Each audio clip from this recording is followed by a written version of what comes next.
Hello, fellow internet dweller. This is Lego Jackman, and this video I'm going to be going in depth on the Lego set number 9468, the Vampyre Castle, the largest Lego Monster Fighter set other than the D2C Mansion from Monster Fighters. It has 949 pieces, 6 minifigures, and 1 skeleton, so really 7 minifigures. It's from 2012 originally, and originally retailed for 100 United States dollars, but of course that is pretty irrelevant for today, because if you want this set, you're going to be looking at around $135 used, and about $192 sealed. I got this set for, originally it was $120 at Bricks and Minifigs, and I had $15 in rewards. So I was able to get this guy for $105. It did not come with instructions or a box, but that's what you get for paying less. So let's take a closer look at each part of this set, starting off with the car. So here is the car, the Monster Fighters car that is included in this set. It is driven by Jack McHammer. Take him out for now. Starting off in the front here, we get these 2 shotguns loaded on to the front of the car. It curves up slightly, and it's got these nice wheel wells. Got a turbocharger right there, and some engine exhausts on the side of the set. Moving towards the middle here, we have the seating area, only space for 1 minifigure. They just sit on one half, and I actually like this. Now that I'm looking at it right now, the reason why it's not 4 and instead it's just 2 is so that Dr. Rodney Rathbone can sit here, because he only has 2 studs. The metal leg wouldn't be able to go there. So this has been designed so that both Jack McHammer and Dr. Rodney Rathbone can sit there, which is actually really cool. And then moving on to the back here, we have a net launcher. Now the net doesn't really fit inside the launcher really well, and when you open it, it kind of goes everywhere.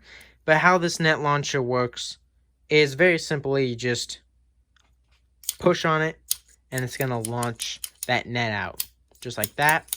Very simple. It is able to be moved up like this. You can angle it, even if you want to remove this piece, kind of have a little more range of motion, but I wouldn't suggest removing the piece. So that can kind of just like rotate in there. Moving on to the back here, we have the turn lights and the brake lights. That piece is a bit dirty. And that's kind of it for the car. I do like the color. It's sand green. You don't really get cars in sand green, and I like that the Monster Fighters line in general has had a lot of unique colors for their vehicles. We've seen dark red, we've seen sand green, we've seen like azure blue, and we've seen tan. So very interesting colors used in these sets, and this one is definitely an addition to that.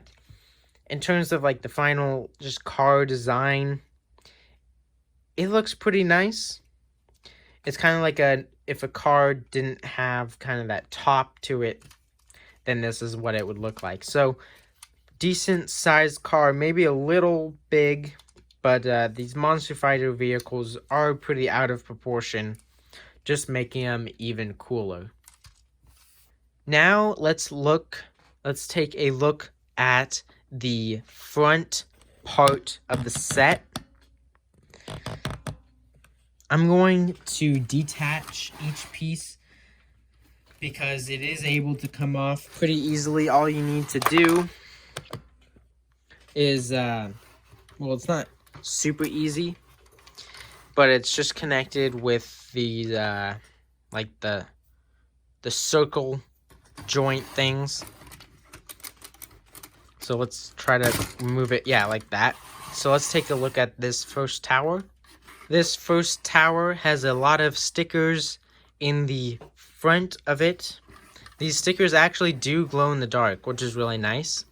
It's decorated with these windows, and I'm not sure if this is a new piece for this line, but it's a window piece that is closed, because most windows have these bars, like on the Hogwarts castle, but this one is closed. And actually, all these towers really use the same techniques as Hogwarts, which is pretty cool. Starting down at the bottom, we have this little feature, which is a secret entrance to the set. So this rock can be moved by just pushing down like that. It goes flying a lot, and all it's pushing on it is this piece, this little Technic piece. So that's interesting. It just flies off like that. And then you have a little entrance. Now I would say this door is too small, and it's the same size as the one on the Crazy Scientist and his monster set. It's a bit small for a figure, but it will have to do because it's supposed to be a hidden entrance.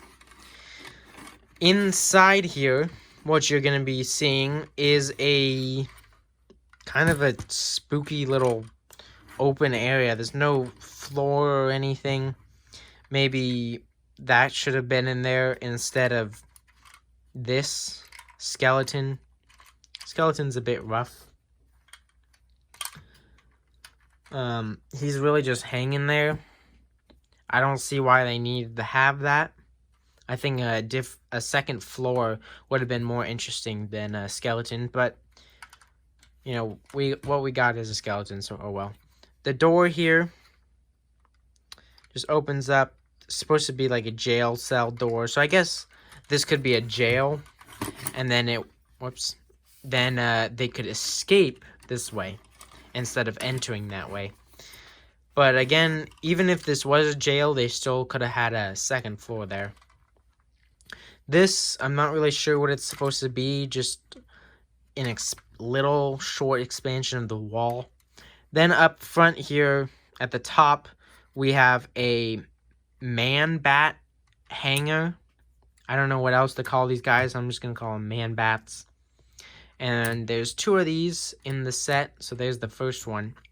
Then moving up to the top here, I've kind of decided to use it as the final dual space area to fight, but let's move these figures. There is going to be a cauldron up front. It's got a mushroom that does glow in the dark. This cone piece is glow in the dark, which is nice. And it's got that fungal pattern on there. And then there's also a frog in there. And that can be stirred with the stick included. Then the front of the tower has a little bit of railing. And the set suffers from the same thing from the Crazy Scientists and Monsters. And that is that the railing doesn't go all the way around. And it's kind of annoying that it's in every single set, but you can't really do anything about it now other than maybe buy some more parts and use them for the top. So that is this first corner tower piece. Moving along to the entrance here, it starts off with these big spires. We got a bat, probably not an actual bat, more of just like a bat logo for the castle or the emblem of the vampire lord himself.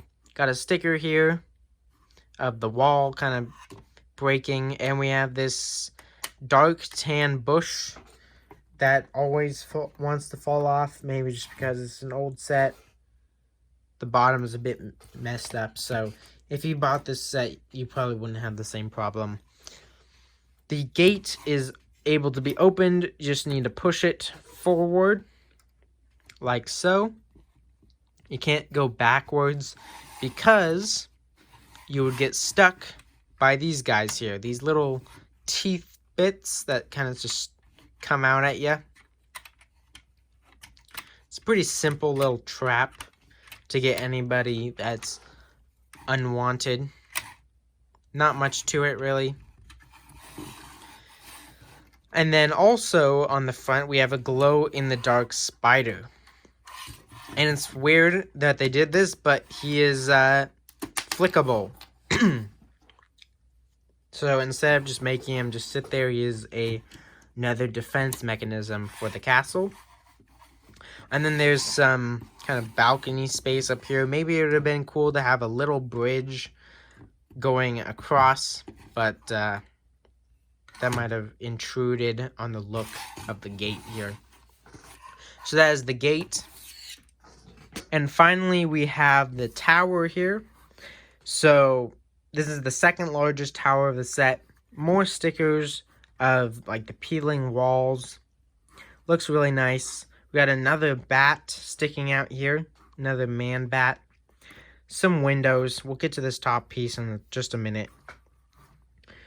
Got some brickwork, varied brickwork like that. A lot of these corner castle pieces that take up, like, what is this, 6 of them here.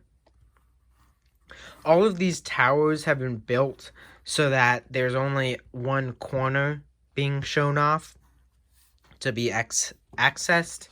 Most Lego sets have like one of these sides would have been opened, but instead for this set they went with the corners, which, you know, is pretty nice. Kind of change of pace from the other tower sets. Inside the tower, or at least the first 2 floors, this is another thing where maybe they could have had 3 floors instead of one pretty much empty one and then one at the top. But this feature, I would say, makes a lot of sense. We have this room in here with a map. And then this is a trap door. Because once you pull this pin, your minifigure, say Dr. Rodney Rathbone, will fall into these spikes of death. I can't really stand him up in here, but he would fall to his demise and land in this pit of spikes.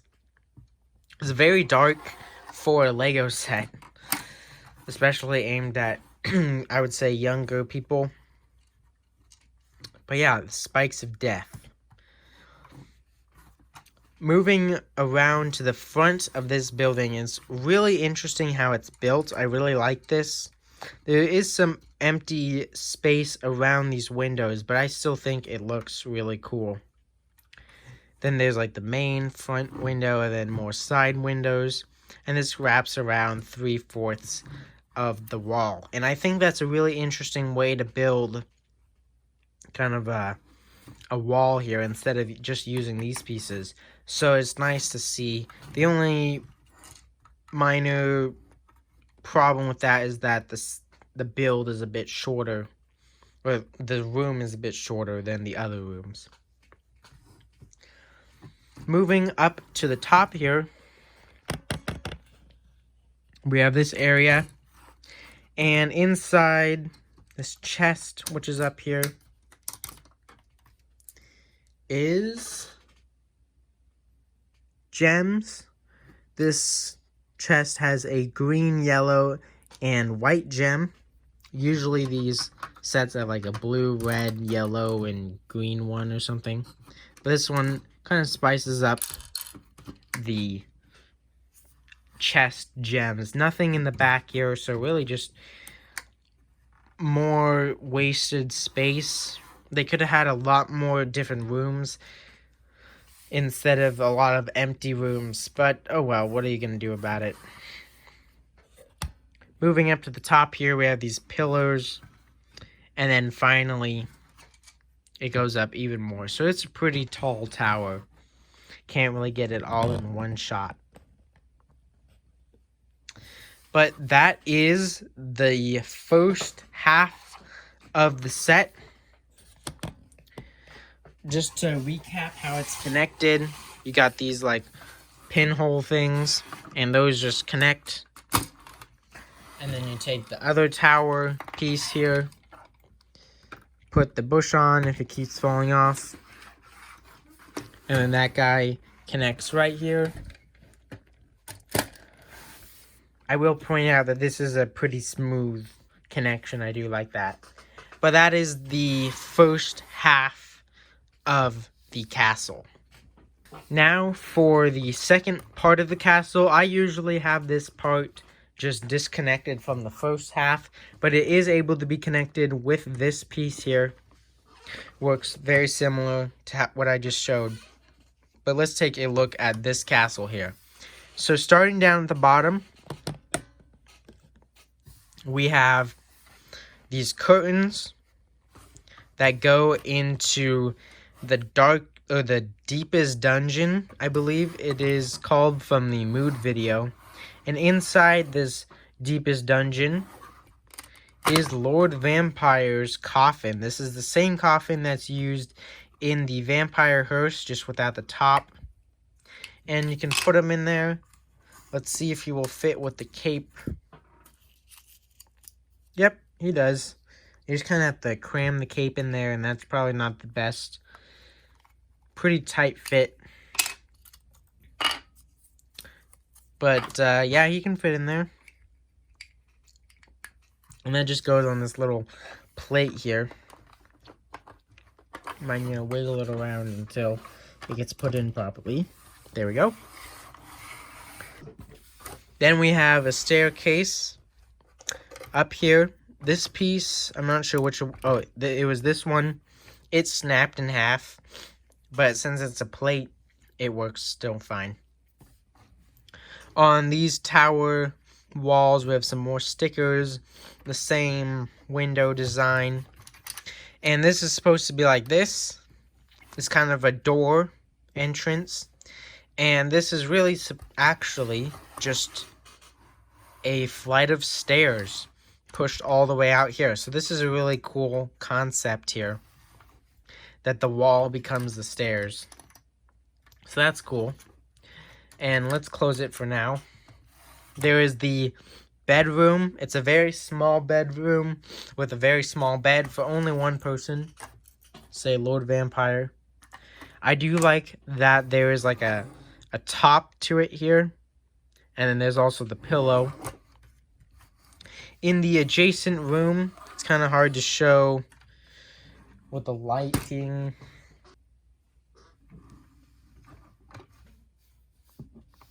I can use my other phone's lighting or flashlight to show you in there.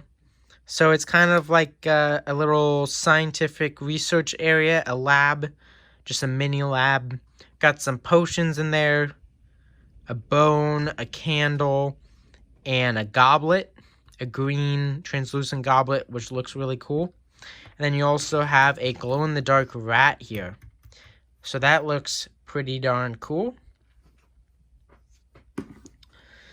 Then, if you open up the stairs that leads up to this balcony, we have not Lord Vampyre, I guess Lord Vampyre's wife, just standing up here.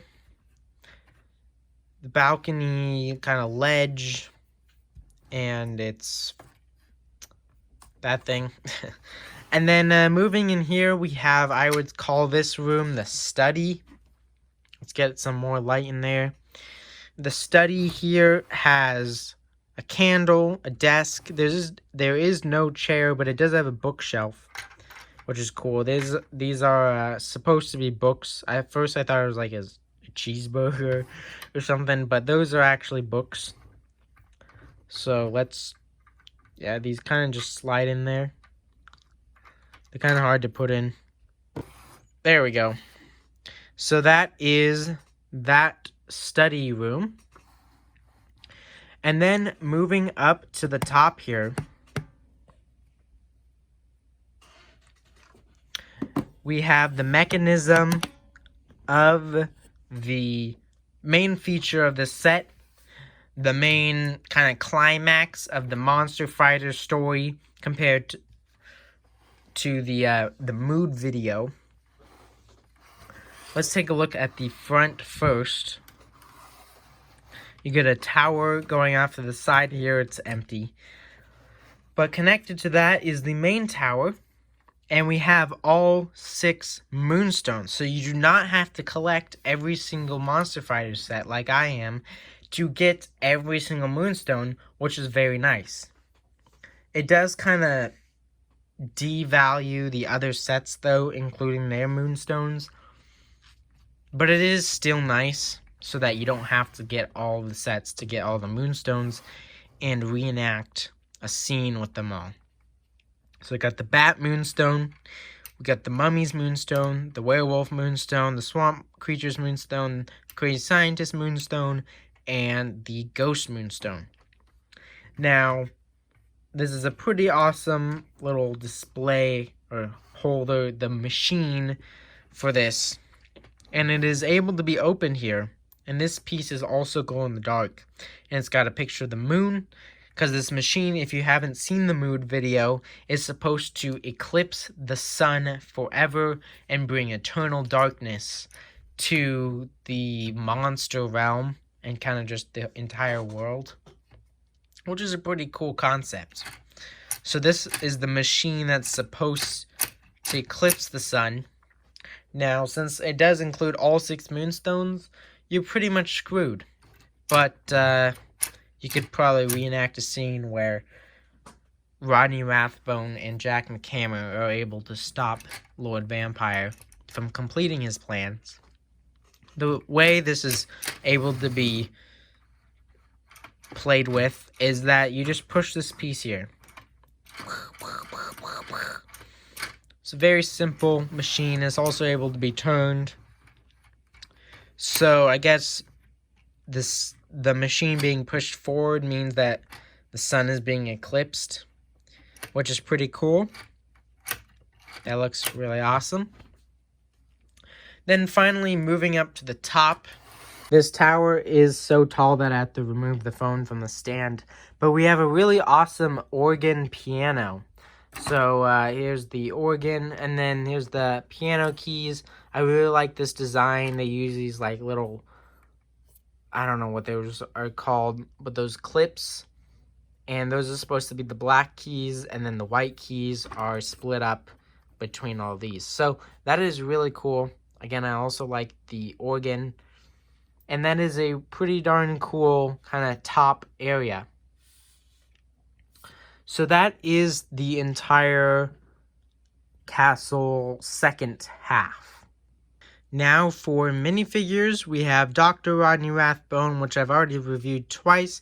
So just a quick rundown. He's got the awesome metal leg. He's got the stopwatch, the vest, and the red tie with the fencing sword, the bowler hat, and the giant forehead with the mutton chops. That is Rodney Rathbone, the most common monster fighter of them all. We have Jack McHammer. This time, he has the metal arm, opposed to the metal leg on Rodney Rathbone. He is only in this set and the zombies, and since the zombies is a pretty rare and expensive set, this is probably the cheapest way to get him. Well, I mean, you can just buy them for $5 on Bricklink. But if you're looking only to buy sealed sets, well, actually, no, the zombies would be cheaper, because this one's like 190 sealed, so maybe scratch that. But he is only in this set in the zombies. He's got a beanie and this pretty angry looking face. No back face because there's nothing to cover it up. He's got a vest and a green plaid shirt that looks pretty cool. Of course, his hammer, Jack McHammer. Then he's got these metal knee pads and some jeans with a belt. So that is Jack McHammer. Usually I would have minifigures hold accessories in their right hand, but this arm is kind of a little too long compared to the other the standard minifig arm, so it's kind of weird. They should have had like a different piece to use instead of this piece. Kind of like this piece, just a little cleaned up so that it can go down. But yeah, that would have been a bit better. We have the Vampyre's Bride, who is only in this set and the mansion, the haunted house. So this is the cheapest way to get the Vampyre's Bride. She's got a cool blue potion. And she's got a red dress that kind of seems a bit like roughed up. It's not ripped like a lot of the monsters have ripped clothes and stuff. This one is more of just like rough looking. She's got this, whoops. Keep dropping the figures. She's got this cool hair piece here. Long. And then the glow in the dark face there. Kind of a smile. And then on the back, a lot more frustrated. In the mood video, she's frustrated because Lord Vampyre is not giving her the moonstone. And then the rest of the dress carries on the back and the front. She's got like a blood necklace. Looks pretty cool. So that is Vampyre's Bride. Then we have Lord Vampyre himself. He's the same as the Lord Vampyre from the Vampire Host. The only difference is that he has a cape this time, which is a really awesome piece. It is a bit crumpled because the package that I got him in was pretty small.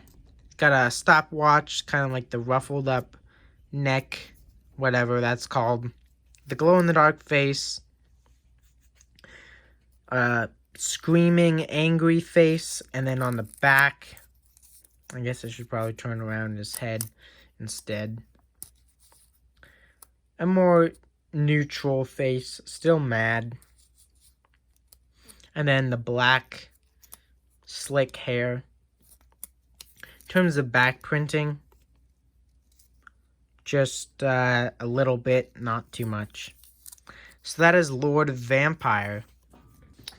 The last two minifigures, other than the skeleton, which I'm not going to review because that's just a normal skeleton, is the man-bats. I don't know what else to call them because, well, it's basically man-bat. They have the same... Here, let me go grab man-bat. Here's the actual man-bat from DC Superheroes. It's very similar. They use the same pieces. The only difference is that this one is in reddish brown and then this one is in dark brown. Same hair, earpiece, same arms, just different printing. He's got a six-pack, so he's pretty strong there. Got the evil smile.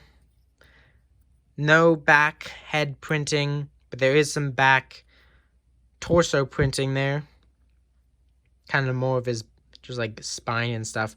And then these really cool, arm wing pieces.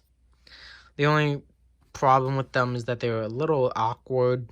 You can't really have them just standard minifigure. You kind of have to have them all the way up or all the way down. So I would say this way looks the best. And you get two of these guys. So here's the castle again. I mentioned this in my host review, the Vampire host review. But I said in that video that if you open this up, kind of give it some space here, you can kind of have some space to park the Vampire's host. So if you did that, it would kind of look like this. It's a bit far. The back tower, I would say, is a little bit too far back now that I'm actually putting it like this. But that's the place you can put the Vampire host if you wanted to display it like this. It's a pretty interesting way to display it. And again, that's way too far back. There's way too much of an empty gap here. Another set that you can combine this set with, I would say, is the Crazy Scientist and his monster. This tower piece kind of goes well with the rest of the design of the Vampire Castle. So you can put it over here this kind of front area is a bit messed up and there's not that much space in the inside. But if you put this down here, maybe you can spread this out and then just imagine that there's a wall here. But it does look, I would say, pretty good combined with at least this half of this set. So that is what that looks like with the crazy scientist and his monster, as well as the vampire castle. And let's see if it fits the hearse as well. I don't think so. The hearse is too big. Yeah, it's too big. But I mean, you could do like this maybe. Kind of completes everything. You have the castle, you have this, and then you have the hearse. So if you want to display it like that, I guess you could maybe put this one right here. Put the, kind of go like that. It's a bit still squished, but you could play around with them if you have all three. This is how I actually display a set in my room. It is, I do have not that much space, so I just detached the two parts of the castle. The moonstones kind of have to stick out because there's no, you can see in there, that piece has to be pushed up against the wall. Otherwise, it would become forward too much, and then all the rest of these sets would be knocked down. The car kind of has to go at this angle. But I think this set looks really awesome. Maybe I should put some more sets on the side, move this one a little more in. But that is the Vampyre castle and how I display it with the rest of the Monster Fighter sets. I don't have any extras for this set, no instructions or no box, unfortunately. But for closing thoughts, for how much I paid for this and how much you would probably pay for this, I think it's totally worth it. This is a really big build, really tall, and it looks awesome. If you have the nostalgia for Monster Fighters, this is definitely worth the buy. Really awesome set, great minifigures. I love getting all those moonstones with the set. All in all, I think this is just a really awesome set. And I highly encourage you guys get this set in case you think that this line is awesome like I do. Other than that, I hope you enjoyed this video. If you did enjoy it, maybe consider liking the video. And also, if you've seen the rest of my reviews and videos, or a couple of them, and you've been enjoying them all, maybe consider subscribing. But that is all I have for today. Thank you so much for watching, and have a great rest of your day. Peace out.